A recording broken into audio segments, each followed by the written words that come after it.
वदनां सौभाग्यदां भाग्यदां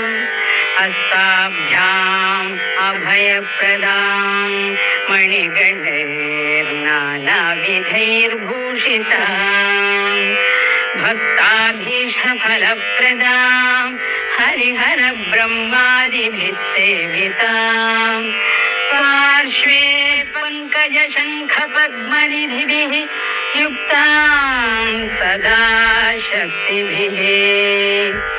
सरसिजनिलये सरोजहस्ते धवलतमांशुकगन्धमाल्यशोभे भगवति हरिवल्लभे मनोज्ञे त्रिभुवनभूतिकरि प्रसीदमह्यम्।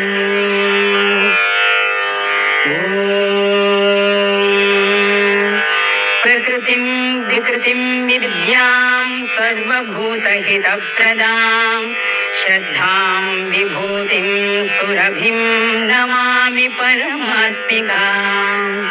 वाचं पद्मालयां पद्मां शुचिं स्वाहां सुधां सुधां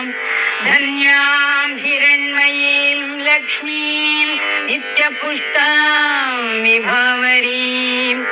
अदितिं च दितिं दीप्तां वसुधां वसुधारिणीं नमामि कमलां कान्तां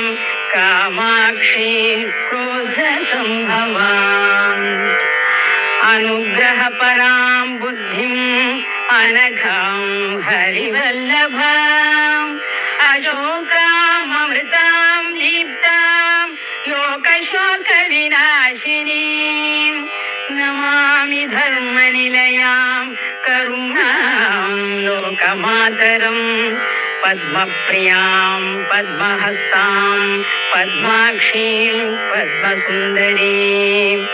पद्मोद्भवां पद्ममुखीं पद्मनाभप्रियां रमां पद्ममालाधरां देवीं पद्मिनीं पद्मगन्धिनीं पुण्यगन्धां सुप्रसन्नां प्रसादाभिमुखीं प्रभां नमामि चन्द्रवदनां चन्द्रां चन्द्रप्रभागरीं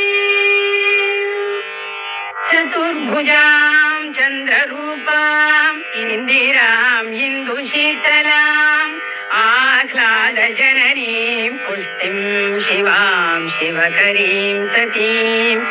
विमलां विश्वजननीं तुष्टिं दारिद्र्यनाशिनीं प्रीतिपुष्करिणीं शान्तां शुक्लमाल्याम्बरां श्रियं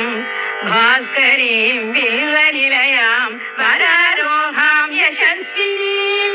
वसुन्धराम् उदाराङ्गां हरिं हेममालिनीं धनधान्यकरीं सिद्धिं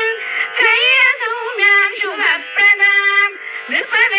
नृपवेश्मगतानन्दां वरलक्ष्मीं वसुप्रदां शुभारां हिरण्यप्राकारां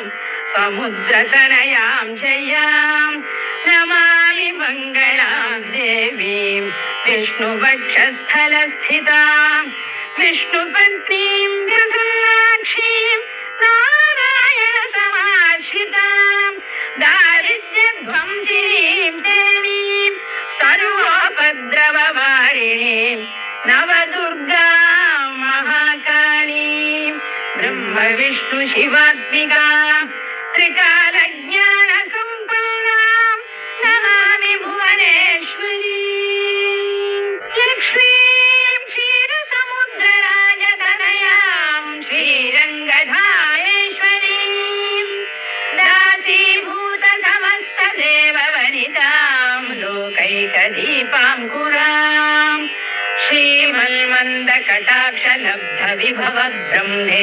श्रीमन्मन्दकटाक्षलब्धविभवब्रह्मेन्द्रगङ्गाधरां त्वां त्रैलोक्यकुटुम्बिनीं सरसिजां